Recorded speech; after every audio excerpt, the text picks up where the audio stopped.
Praise the Lord. ஹல்லேலூயா, ஹல்லேலூயா. மீண்டுமாய் இந்த ஆராதனைக்கு வந்திருக்கிற உங்கள் ஒவ்வொருவரையும் இயேசுவின் நாமத்தில் வாழ்த்துகிறேன், ஆசீர்வதிக்கின்றேன். இந்த நாளிலும் கர்த்தர் நம்மளோடு பேச விரும்புகிறார். ஒரு வார்த்தையை குறித்து நாம் தெளிவாய் உணர்ந்து கொள்ள வேண்டும் என்று தேவன் விரும்புகிறார். இன்னைக்கு தேவன் நம்மளோடு பேச விரும்பின ஒரு வார்த்தை புதிய பாட்டு, இல்லை புதிய பாடல். இதை குறித்து நாம் தியானிக்க போகிறோம். அது என்ன, நீங்கள் பைபிள் வார்த்தையாக சொல்ல போனால் புதிய பாடல், புதிய பாட்டை அப்படின்னு வரும். அப்போ நம்ம புதிய பாடல்னு சொல்கிறோம், புது பாடல்னு சொல்லலாம். ஆனால் தேவன் இந்த இடத்துல பைபிள் ரீதி என்ன கொடுக்குறாங்கன்னா புதிய பாட்டை. சங்கீதம் 96:1, கர்த்தருக்கு புது பாட்டை பாடுங்கள். ஆமென். அப்போ இன்னைக்கு நீங்கள் நானும் புது பாட்டு பாடணும். அப்போ நம்ம பாடுறது பழைய பாடலாக இருக்கிறதா? ஸோ நம்ம என்ன பாட்டு பாடிக்கிட்டு இருக்கோம், இதை குறித்து தான் இனி நாம் சிந்திக்க போகிறோம். ஸோ இந்த உலகப்புறமாக இருக்கக்கூடிய காரியங்களை பாருங்கள். ஆரம்பத்தில் தியாகராஜ கீர்த்தனை இருந்துச்சு, அப்புறம் கர்நாடக சங்கீதம் வந்துச்சு, அப்புறம் நாடோடி பாடல்கள் வந்துச்சு, கிராமிய பாடல்கள், தெம்மாங்கு, அம்மான், இப்படி ஒவ்வொரு காலகட்டம் வந்துச்சு. அவர் சினிமாவில் பாடல்கள் ஒவ்வொரு இசையமைப்பாளர் வரும்பொழுதும் பாடல்கள் மாறிக்கிட்டே வந்துச்சு.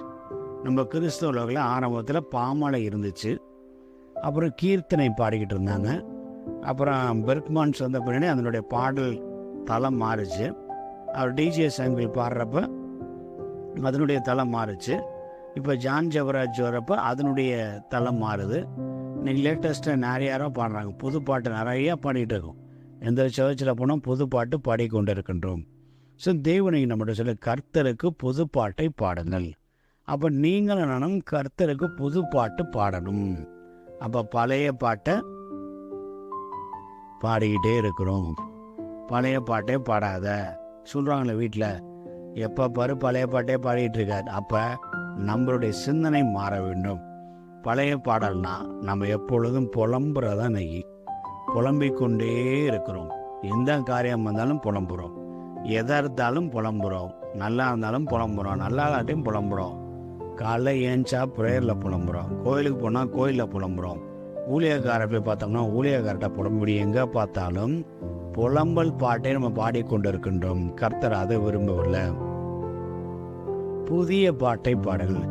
காலை தோறும் அவர் கிருபை புதிதாக இருக்கின்ற வார்த்தையின்படி ஒவ்வொரு நாளும் புதுசாக நீங்கள் சொல்லுங்கள், புதுசாக நீங்கள் எதாவது சொல்லுங்கள், தேவனை துதிங்க, புதிய புதிய காரியங்களை தேடுங்க, உங்களை எனர்ஜிக்காக மாற்றிக்கங்க. பழசே நினச்சி பழசே புலம்பி பழசுலே நீங்கள் போகாதீங்க. புதுசாக அப்டேட் ஆகுங்க, புதிய புதிய காரியங்களை சிந்திங்க, புதிய புதிய காரியங்களை பாருங்கன்னு சொல்லி தேவன் சொல்லுகிறார். சங்கீதம் 33:3 வர சொல்லுகிறது, ஆனந்த சத்தத்தோடு கர்த்தருக்கு புதிய பாட்டை பாடுங்கள். அப்போ ஆனந்த சத்தத்தோடு ஒவ்வொரு நாளும் நீங்கள் மகிழ்ச்சியாக தேவனுக்கு நீங்கள் சொல்லணும். இந்த நாளை கொடுத்ததற்காக நன்றி, இந்த சாப்பாடை கொடுத்ததற்காக நன்றி, இந்த வேலையை கொடுத்ததற்காக நன்றி, நல்ல குடும்பத்தை கொடுத்துறீங்களா அதற்காக நன்றி.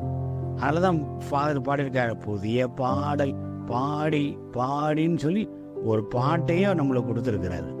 அப்போ நம்ம இன்னமும் பழைய பாட்டை பாடி கொண்டு இருக்கிறது எந்த வகையில் நியாயம்? இப்போ வயசான காலத்தில் இருக்காங்களே பெரியவங்கன்னா, அவங்க வீட்டில் உட்காந்துருக்கப்ப அவங்க ஏதாச்சும் அந்த காலத்தில் அப்படின்னு சொன்னால், ஆமாம் நீங்கள் பழசையே பேசுங்க, போர் அடிக்குது எங்களுக்குன்னு சொல்கிறோம் இல்லையா? அப்போ அதேமாதிரி தேவ சமயத்தில் போய் நின்று டெய்லி அப்பா அது இல்லைப்பா இது இல்லைப்பா அப்படியா இருக்குப்பா இப்படியா இருக்கும் டெய்லி நீங்கள் புலம்புனா கர்த்தருக்கு என்ன ஆகும்? போர் அடிக்கும். என்னடா நீனு டெய்லி இதே தான் சொல்கிறியாடா அப்படிங்கிற மாதிரி ஒரு சலிப்புக்குள்ளே போயிடுவார். அப்போ தினமும் நீங்கள் புதிய பாடல் பாடுங்க. அப்போ அந்த புதிய பாடல் எப்படி ஆனந்த சத்தத்தோடு உங்கள் வீட்டில் மகிழ்ந்து கைத்தட்டி உற்சாகமாக நீங்கள் பாடல் பாடுங்க. உங்களுக்கு தெரிஞ்ச வார்த்தைகளை வச்சு பாடுங்க. தேவனுடைய நாமத்தை துதித்து பாடுங்க, தேவனுடைய நாமத்தை உயர்த்தி பாடுங்க. நீங்கள் அந்த மாதிரி உங்களுடைய மைண்ட் செட்டை மாட்டுங்க. ஏன் தேவன் உங்களுக்கு புதிய பாட்டை பாட சொல்கிறாருன்னா, இந்த பழைய பாட்டை பாடி பாடி உங்கள் மைண்ட் செட்டை என்ன ஆயிருன்னா ஒரு இறுக்கத்துக்குள்ளே இருக்கும். அது ஏதோ ஒரு இழந்து போன மாதிரியே இருப்பீங்க. எதையுமே நீங்கள் பெற்றுக்கொள்ள முடியாத மாதிரி போன மாதிரி இருக்கும். நம்மளாம் எதுக்கு வாழ்கிறோம், வேஸ்ட்டாக வாழ்கிறோம் அப்படிங்கிற எண்ணத்துக்குள்ளே போய் நீங்கள் டிஸ்கரேஜ் ஆகி ஆகி தேவனுடைய வல்லமை குறித்தோ, தேவனுடைய அற்புதங்களை குறித்தோ, தேவனுடைய அதிசயங்களை குறித்தோ உங்களுக்கு உணராமல் மக்கி போயிடுவீங்க. அப்போ தினமும் நீங்கள் ஒரு நியூ ஃப்ரெஷ்ஷாக தினமும் நீங்கள் பாட்டு பாடணும். அப்போ காலையில் ஏஞ்சினா ஃப்ரெஷ்ஷாக சாப்பிட்றோம். அன்னைக்கு சுட்ட இட்லி, அன்னைக்கு சுட்ட தோசை ஃப்ரெஷ்ஷாக சாப்பிட்றது போல் நீங்களும் தினமும் கர்த்தருக்கு புது பாட்டை பாட வேண்டும். சங்கீதம் 98:1 இவ்வாறாக சொல்கிறது, அவர் அதிசயங்களை செய்திருக்கிறார். ஆமென். அப்போ கர்த்தருக்கு புதுப்பாட்டை பாடுங்கள், ஏனென்றில் அவர் அதிசயங்களை செய்திருக்கிறார். பைபிளில் மட்டும் ஒரு அதிசயம் முடியும். இன்னைக்கு உங்கள் லைஃப்பில் அதிசயம் பண்ணியிருக்கிறார். இன்னைக்கு காலையிலேருந்து சாயந்தரம் வரைக்கும் ஒரு அற்புதம் பண்ணியிருக்கிறார். அதை நினச்சி பாடுங்க, அதை நினச்சி துதிங்க, அதை நினச்சி ஆராதிங்க. தேவனை குறித்து என்னெல்லாம் உங்களுக்கு தெரியுமோ அதெல்லாம் சொல்லி பாடலாம் பாடுங்க. புதிய பாடம், அந்த புதிய வார்த்தைகளை சொல்லி சொல்லி அபிஷேகம் நிறைந்த அந்த வாக்குத்தத்த வார்த்தைகளை நீங்கள் சொல்லி சொல்லி பாடும் பொழுது உங்களுக்கு ஒரு ஃப்ரெஷ்னஸ் வரும். ஏன் நீங்கள் எவ்வளோ பாடல்களை பாடுறாங்க, எல்லா சர்ச்சிலுமே புதிய பாடல்கள்லாம் ஆனால் பெர்க்மான்ஸ் ஃபாதர் பாட்டு பாடும்போது ஒரு பாட்டு பாடினாலும் எல்லாருக்கும் உற்சாகமாக பாடுறாங்க. யோசிச்சு பாருங்கள், பாசஸுங்க பாட்டு பாடுறாங்க, அதெல்லாம் பாடுறப்ப அப்படியே பேசாமல் இருக்கிற ஜனங்கள் பெர்க்மான்ஸ் பாட்டை பாடும் பொழுது ஒரு உற்சாகத்தோட எல்லாம் ஒன்றிணைந்து பாடுறாங்கன்னா அது பைபிளில் இருக்க வார்த்தையை அவர் வச்சு வச்சு பாடலாம் சொல்லியிருக்கும் பொழுது அதை பாடும் பொழுது உங்களுக்குள்ள ஒரு சமாதானம் வரும். இந்த வார்த்தைகளை சொல்லி பாடும் பொழுது உங்களுக்குள்ள ஒரு நம்பிக்கை வரும். அந்த வார்த்தையை சொல்லி நீங்கள் பாடும் பொழுது உங்களுக்கு ஆறுதல் கிடைக்கும். அந்த வார்த்தையை சொல்லும் பொழுது உங்களுக்குள்ள ஒரு தெளிவு உண்டாகும். ஸோ இதை தான் தேவன் சொல்கிறார், புதிய பாடலை பாடுங்கள். கர்த்தருக்கென்று புதிய பாடலை பாடுங்க. பழைய பாடலை பாடாதீங்க. பழைய பஞ்சாங்கத்தோட ஓடுங்க, அது இல்லை இது இல்லை, அது குறையா இருக்குது, இது குறையா இருக்குது, இதாக இருக்குது அப்படி சொல்லவே சொல்லாதீங்க. எல்லாம் தேவன் நிறைவாய் கொடுத்துருக்கிறார். அப்போ புதிய பாடலை கர்த்தருக்கு பாடுங்கள், ஆனந்த சத்தத்தோடு பாடுங்கள். அவர் அதிசயங்களை செய்ததை நினைத்து நினைத்து பாடுங்கள். அடுத்தாப்புல சங்கீதம் 149:1 சொல்லுகிறது, பரிசுத்தவான்களின் சபையிலே அவருடைய துதி விளங்குவதாக. அப்போ பரிசுத்தவானுடைய சபையில் அவருடைய துதி விளங்க வேண்டும் என்று சொன்னால் நீங்கள் புது பாட்டு பாட வேண்டும். ஸோ உங்கள் வாழ்வை புதுசாய் மாற்றிக்கொள்ளுங்க. புதுசாக மாற்றி புதுசாக யோசிங்க, புதுசாக செய்யுங்க, புதுசாக வார்த்தைகளை கண்டுபிடிங்க. தேவனுடைய நாமத்தை புதிய புதிய வார்த்தைகளை சொல்லி நீங்களும் ஆராதித்து பாருங்க. கிறிஸ்மஸ் வருது, ஜனவரி வருது, கடைக்கு போய் பழைய துணி கழிஞ்சு போன துணி யாராவது வாங்குவீங்களா? வருஷம் கிறிஸ்மஸ் வருது, வருஷம் ஜனவரி வருது, ஆனால் வருஷம் புதிய துணி தானே எடுக்கிறோம். இல்லைங்க எங்களுக்கு போகுதுங்க, போன வருஷம் கிழிஞ்ச துணி இருக்கிறது ஒட்டு போட்டுக்கிறாங்க, இல்லை போன வருஷம் பட்டன்லாம் கலந்து போனீங்க நீ பட்டன் தைச்சது போட்டோன்னு சொல்லி யாராச்சும் போடுறோமா?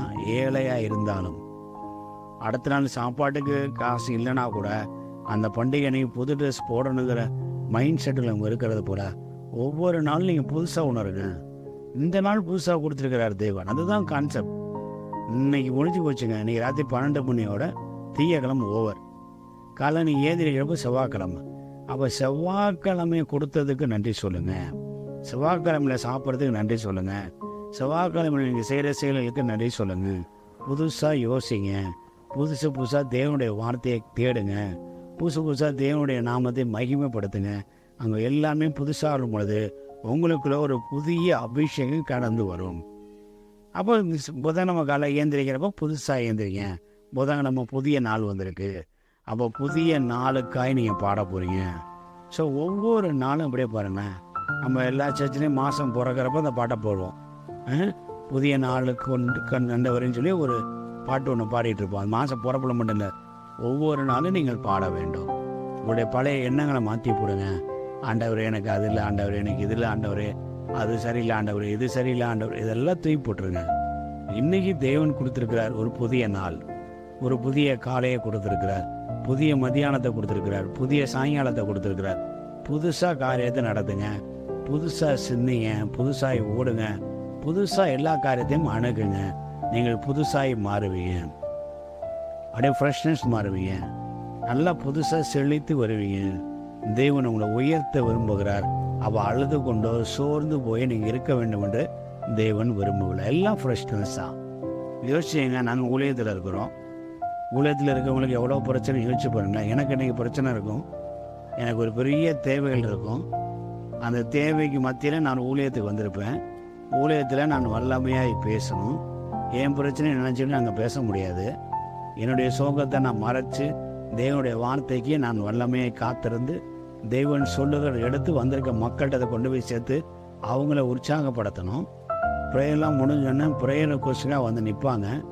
என் பிரச்சனைக்குன்னு 2 பேரும் வந்து நிற்பாங்க. அதே பிரச்சனையோட அப்போ உங்களுக்கு நான் ஆறுதல் சொல்லணும். ஆனால் அதே நேரத்தில் எனக்குள்ளார என் பிரச்சனை குறித்து நான் சிந்தித்து கொண்டோ, என் பிரச்சனையை குறித்து நான் புலம்பிக் கொண்டோ இருந்தோ அன்னைக்கு இருக்கிற அந்த மக்களுக்கு தேவன் சொல்லக்கூடிய வார்த்தையே சொல்ல முடியாது. அதே போல் தான் இன்றைக்கி நீங்கள் வேலை செய்கிறீங்க, உங்கள் ஆஃபீஸில், உங்கள் எங்கள் இடத்துலையும் இன்றைக்கி தேவன் உங்களை பயன்படுத்த விரும்புகிறான்னு நினச்சிருக்கலாம். உங்களை கொண்டு போய் ஏதோ புதுசாக ஒரு காரியத்தை துவக்க விரும்பியிருக்கலாம். பழசே நீங்கள் பாடிக்கிட்டு இருந்து ஆண்டவரை எப்படி போய் என்ன ஆண்டவர் வேலை செய்யப்போ இப்படி பழமை புலம்புறத தேவன் விரும்பவில்லை. இதை கேட்டுக்கொண்டு இருக்கிற அருமையான சகோதரனை சகோதரியும் உங்கள் வாயிலிருந்து புதிய பாடல் புறப்பட வேண்டும் என்று தேவன் விரும்புகிறார். தேவனுடைய நாமத்தை சொல்லி துதிங்க. வழக்கமாக கேட்குற அந்த பாடலை போட்டுகிட்டே இருக்காம புதிய பாடலை கேளுங்க. நீங்கள் புதுசாக திங்க் பண்ணுங்க. தேவன் இன்னும் புதுசாக எப்படி துதிக்கலான்னு பாருங்கள். சங்கீதத்தில் நிறைய வார்த்தைகள் துதிப்பதற்குன்னு வச்சுருக்குறாங்க. அந்த வார்த்தையை தேடி அந்த வார்த்தையெல்லாம் ஒன்றாக்கி ஒரு புதிய பாட்டை நீங்கள் பாடுங்க. கர்த்தருக்கு நீங்கள் எப்படி பாடலும் அவர் ரசிப்பார். ஏற்ற இறக்கம் சரியாக இருக்கா, சுரியும் சரியாக இருக்கா, லயம் சரியாக இருக்கா, தாளம் சரியாக இருக்கா, ஜதி சரியாக இருக்கான்னு பார்க்க மாட்டார். நீங்கள் எப்படி பாடினாலும் அவர் ரசிப்பார். அப்போ புதிய பாடலை பாடுங்க. உங்கள் வீட்டில் துதியின் சத்தம் உண்டாகணும், புதிய பாடல் சத்தம் உங்கள் வீட்டில் உண்டாகணும். ஸோ தேவன் அதை தான் விரும்புகிறார். நிச்சயமாக நீங்கள் உங்கள் மைண்ட் செட்டை மாற்றுங்க. கர்த்தர் உங்கள் வாயிலிருந்து புதிய பாடலை எதிர்பார்க்கிறார். ஸோ புதுசாக நீங்கள் அப்டேட் ஆகிக்கணுங்க. பிரச்சனை இருக்க தான் செய்யும். யாருக்கு பிரச்சனை இல்லாமல் ஏசுனருக்கு இருந்த பிரச்சனையை வரையா நமக்கு இருக்க போகுது. யோசிச்சு பாருங்கள். 12 சீடருமே ஒரே மாதிரி ஆள் கிடையாது. 12 பேரும் 12 டைரக்ஷனில் யோசிப்பாங்க. அவங்கள வச்சுக்கிட்டு தேவனை இழுத்துக்கிட்டு போய் அவரும் மினிஸ்ட்ரி பண்ணணும், இவங்களே மினிஸ்ட்ரியில் கற்றுக் கொடுக்கணும், வர மக்களுக்கு சத்தியத்தை போதிக்கணும். இவர் போய் தேவ சமுத்திரத்தை தனியை தாழ்த்திக்கிட்டு இவ்வளோ பிரச்சனையில் அவங்க அம்மா அப்பா வந்து பார்க்கலையே, மாதா கம்ப்ளைண்ட் வர இருக்குது. இவங்க எது செஞ்சாலும் குற்றம் கண்டுபிடிக்கிறது, சதி செய்ய பதி செய்கிறது, அவனு வேறு கூடயே இருக்கிறானுங்க. ராஜ பிரதானி ஒட்டு கட்டிகிட்டே அடையிறான், இவர் எப்படா பிடிக்கிறான்னு. ஸோ இவ்வளோ மத்தியில் அவர் ஊழியர் செஞ்சுட்டு இருந்தானே ஒவ்வொரு நாளும் புதுசாய் அவர் பரிமளித்தார் போல நீங்களும் புதுசாய் மாற்றப்பட வேண்டும். பிரச்சனை இருக்க தான் செய்யும். பிரச்சனை தன்னால் மாறும்.